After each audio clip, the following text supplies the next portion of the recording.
नमस्कार दोस्तों, मैं हूं गोविंद और आप देख रहे हैं लक्ष्य पॉसिबल यूट्यूब चैनल।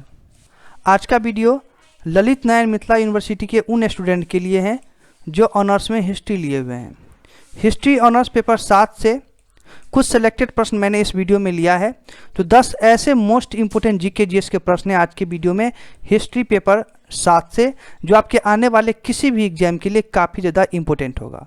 यानी 2021 में आप एग्जाम दे रहे हैं तो इस वीडियो को आप जरूर ही देखिएगा और कम्प्लीटली देखिएगा, तभी आपको पता चलेगा कि आज के वीडियो में जो 10 प्रश्न है वो आपके लिए कितना ज़्यादा इम्पोर्टेंट हो सकता है। ये सभी प्रश्न मनोरमा गेस्ट पेपर से रिलेटेड हैं। तो आइए बिना देरी किए हुए वीडियो को स्टार्ट करते हैं और देखते हैं आज का पहला प्रश्न।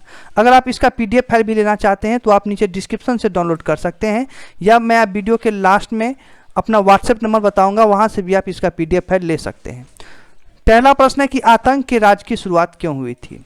देख लीजिएगा, सेलेक्टेड प्रश्न है, VVI है, काफ़ी ज़्यादा VVI है। तो याद रखिएगा, आतंक के राज की जो शुरुआत हुई थी वो क्यों हुई थी, तो वो हुई थी क्रांति की रक्षा के लिए। याद रखिएगा, आपके एग्जाम में प्रश्न को घुमा फिरा के भी पूछा जा सकता है, इसलिए आप प्रश्न को अच्छे से समझिएगा ताकि किसी भी तरीके से घुमा फिरा के पूछा जाए तो आप उसका जवाब आसानी से दे पाएं। अगला प्रश्न है कि फ्रांस की राजक्रांति कब हुई थी। तो याद रखिएगा, फ्रांस की जो राजक्रांति हुई थी वो हुई थी 5 मई 1789 ईस्वी को। ऑप्शन नंबर ए इसका राइट होगा। अगर आप किसी भी प्रश्न का जवाब पहले से जानते होंगे तो आप हमें कमेंट सेक्शन में जरूर ही रिप्लाई कीजिएगा। यह भी VVI प्रश्न है।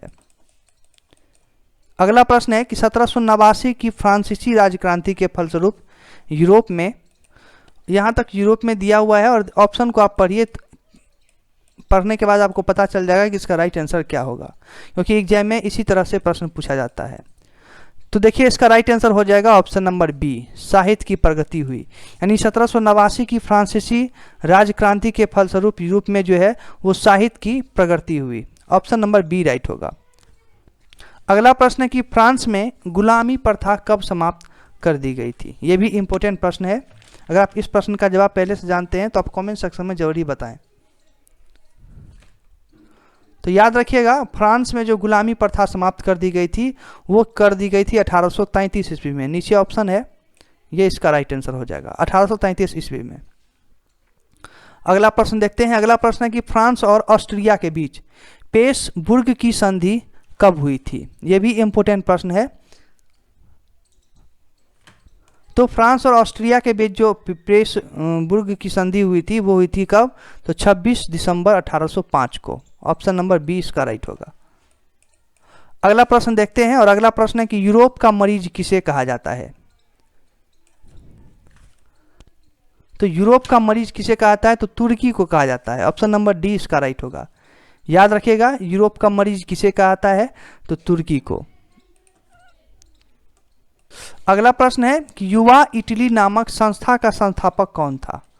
प्रश्न देखिए, इंपॉर्टेंट प्रश्न है। हिस्ट्री के ये सभी प्रश्न सिलेक्टेड हैं और सभी प्रश्न इंपॉर्टेंट है। मैंने इस वीडियो में केवल वही प्रश्न कवर किया है जो आपके एग्जाम के लिए इंपॉर्टेंट हो सकता है। युवा इटली नामक संस्था का संस्थापक कौन था, तो इसका जो राइट आंसर हो जाएगा वो हो जाएगा ऑप्शन नंबर सी, काउंट काबूर को। सी राइट आंसर हो जाएगा। युवा इटली नामक संस्था का जो संस्थापक था वो था काउंट काबूर को। अगला प्रश्न है कि फ्रांस एवं ऑस्ट्रिया का युद्ध कितने दिनों तक चला था। यह भी इंपॉर्टेंट प्रश्न है, कई बार एग्जाम में पूछे जाते हैं। तो इसका जो राइट आंसर हो जाएगा वो हो जाएगा ऑप्शन नंबर सी, 7 सप्ताह। प्रश्न देख लीजिए, फ्रांस और ऑस्ट्रिया का जो युद्ध हुआ था वो कम से कम 7 सप्ताह तक चला था। ऑप्शन नंबर सी राइट होगा। अगला प्रश्न है कि जर्मनी के एकीकरण के सूत्रधार कौन थे। तो जर्मनी के एकीकरण के सूत्रधार कौन थे, तो Bismarck. Option number A right होगा। बिस्मार्क जो है वो जर्मनी के एकीकरण के सूत्रधार थे। और आज के वीडियो का आखिरी प्रश्न है कि हीगेल कहाँ का निवासी था। तो हीगेल जो है वो जर्मनी का निवासी था। ऑप्शन नंबर सी राइट होगा। तो आज के वीडियो में 10 मोस्ट इंपोर्टेंट हिस्ट्री के प्रश्न थे। ये सभी सेलेक्टेड प्रश्न हैं पेपर 6 का। अगर आप हिस्ट्री ऑनर्स पेपर रखे हुए हैं और आप एग्जाम की तैयारी को और भी नया रंग देना चाहते हैं तो आप 10 प्रश्न को अच्छे से कवर कर लीजिएगा। और हो सकता है तो पेपर 7 से रिलेटेड 10 और मोस्ट इम्पोर्टेंट प्रश्न है, मैं उसको अगले वीडियो में लाऊंगा। तो इसके लिए आप चैनल को सब्सक्राइब करके नोटिफिकेशन बेल को जरूर ही प्रेस कर लीजिएगा, ताकि जब भी मैं वीडियो अपलोड करूं तो सबसे पहले नोटिफिकेशन आपके पास पहुंचे। मिलेंगे फिर नेक्स्ट वीडियो में इसी तरह के मोस्ट इंपोर्टेंट प्रश्न लेके। तब तक के लिए मैं गोविंद आप सभी से याद चाहता हूं। वीडियो को देखने के लिए धन्यवाद।